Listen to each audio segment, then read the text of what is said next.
Fala galera do Geografia em Foco, mais uma aula para vocês. O tema dessa semana no Instagram foi hidrografia e hoje nós iremos falar de hidroconflitos, os conflitos pela água.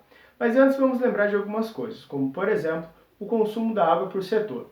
Segundo a FAO, a agricultura utiliza 70%, a indústria 20% e o doméstico 10%, isso numa média global. Mas por que estamos falando disso? Para lembrarmos que não somos os únicos a utilizar a água.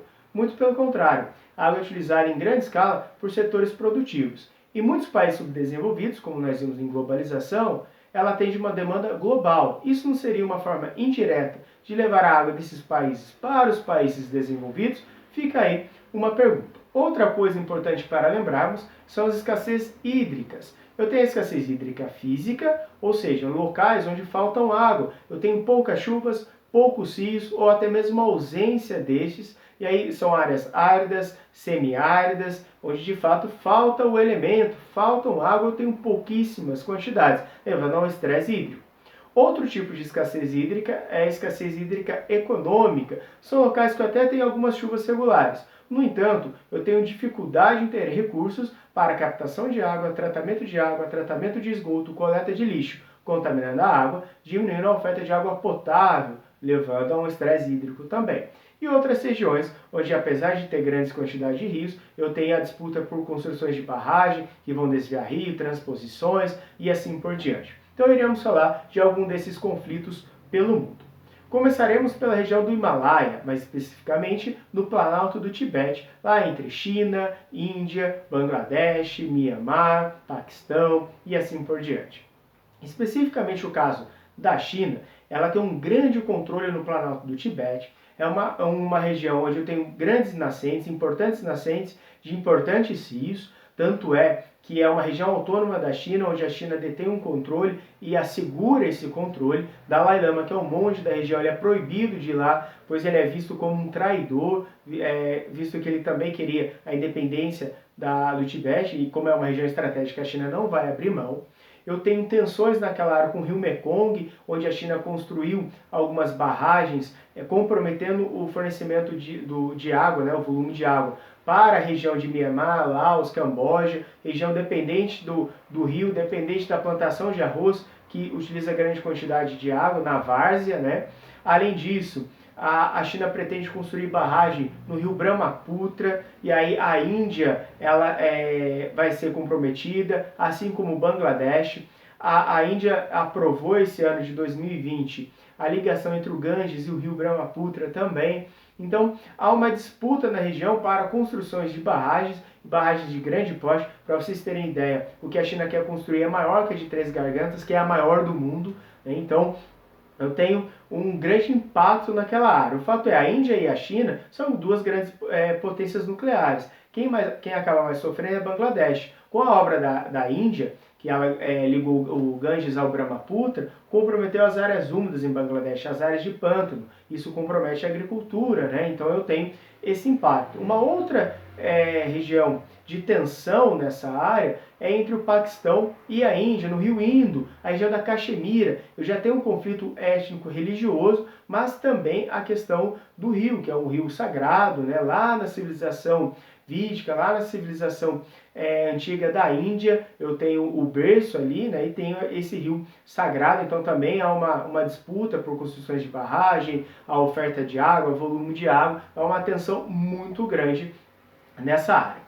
Além dela, eu tenho também a disputa por água na região de Israel, da Palestina, da Jordânia, da Síria. Por quê? Tenho poucos rios, novamente agora uma área árida, com pouca quantidade, pouca disponibilidade de rio. O pouco que eu tenho há uma tentativa de controle. Quem controla? Israel, principalmente a colina de Golã, que é onde nasce o rio Jordão, um rio sagrado, até tem passagem na Bíblia, a região ali da Galileia, grande quantidade de rios, e eles são utilizados para a irrigação. Se eu não utilizar essa parte, se eu não pegar esse rio e não tiver um controle sobre ele, onde eu vou encontrar outro rio na região? É muito longe, então há uma complicação ali naquela área. Então, além dos conflitos relacionados à etnia, à religião, também pelo controle da água, pelo seu percurso, por sua utilização, principalmente na área de agricultura.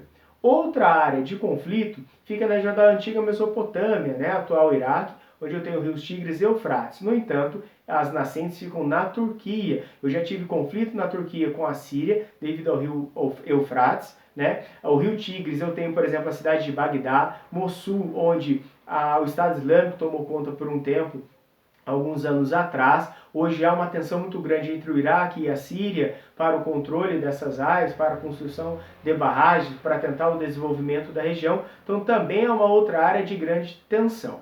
Além dessas, eu também tenho a região do Nilo, né, que inclusive esse ano teve uma reunião na Casa Branca com os presidentes da Etiópia, do Sudão e do Egito. Por quê? Eu tenho o Nilo branco e tenho o Nilo azul. Um passa pela Etiópia, Sudão e depois lá no Egito, né? E a Etiópia pretende construir uma barragem. E essa barragem vai comprometer a vazão do Nilo, obviamente. Então o Egito falou, olha, eu aceito você construir, desde que na minha foz, onde deságua o rio, você me garanta 40 bilhões de metros cúbicos de água. A Etiópia falou, olha, eu garanto 31, né? Então, para vocês terem uma ideia, o Nilo tem cerca de 49 milhões de metros cúbicos de volume de água. Então o Egito ele quer a garantia de 40, a Etiópia falou que garante 31.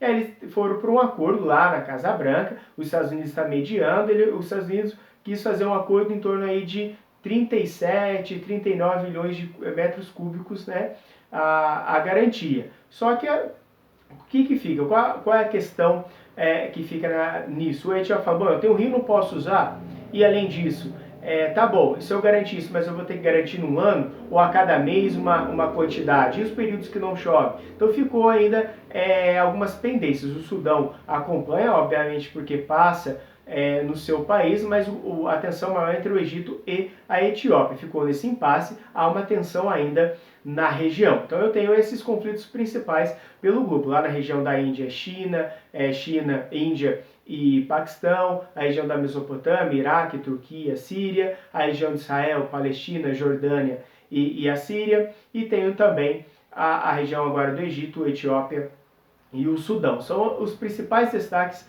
dentro desses conflitos. E o Brasil? Tivemos lá a escassez em São Paulo, né, a falta de água em São Paulo, mesmo dentro de um país onde tem uma grande quantidade de água, um dos países que mais tem água doce no mundo. O que aconteceu? Teve lá o problema no sistema Cantareira. Aqui entra aquela questão da escassez hídrica econômica. Ah, mas o Brasil é um país rico, só que eu tenho um rio, um enorme rio que passa nessa cidade, do qual está poluído, do qual ele não fornece água para essa cidade. Se esse rio não fosse poluído, se a cidade dependesse desse rio, não faltaria água jamais na cidade, né? Então, falta investimento, falta recursos destinados a isso. Aí a gente pode entrar num outro debate se é interessante ou não, mas o fato é que se o rio Tietê não fosse poluído, se eu tivesse um tratamento de água e esgoto, não faltaria água em São Paulo. Mas por quê? Qual é a política que se tem destinada ao rio Tietê ou a alguns rios de países subdesenvolvidos? Eu tenho muita mercantilização da casa, mercantilização da moradia, né? Essas questões da especulação imobiliária, da ocupação irregular do espaço urbano, impacta diretamente os rios, porque eu tenho moradores pobres, né, que vão para as regiões de margem de rios, para cabeceiras de rios, né, ocupando os mananciais, matas ciliares. Eu não tenho nessas áreas tratamento de água, tratamento de esgoto, e a especulação cada vez mais levando essas pessoas para essas áreas. E aí, quando não é interessante para o poder público, quando não é interessante para o poder especulativo imobiliário ocupar a área onde eles estão irregular, eles ficam lá. Não há problema nisso. Então essa mercantilização acaba contribuindo, né, a essa desigualdade de acesso à moradia, essa desigualdade que nós temos dentro da nossa sociedade, acaba contribuindo significativamente para a poluição dos rios. É isso um fator.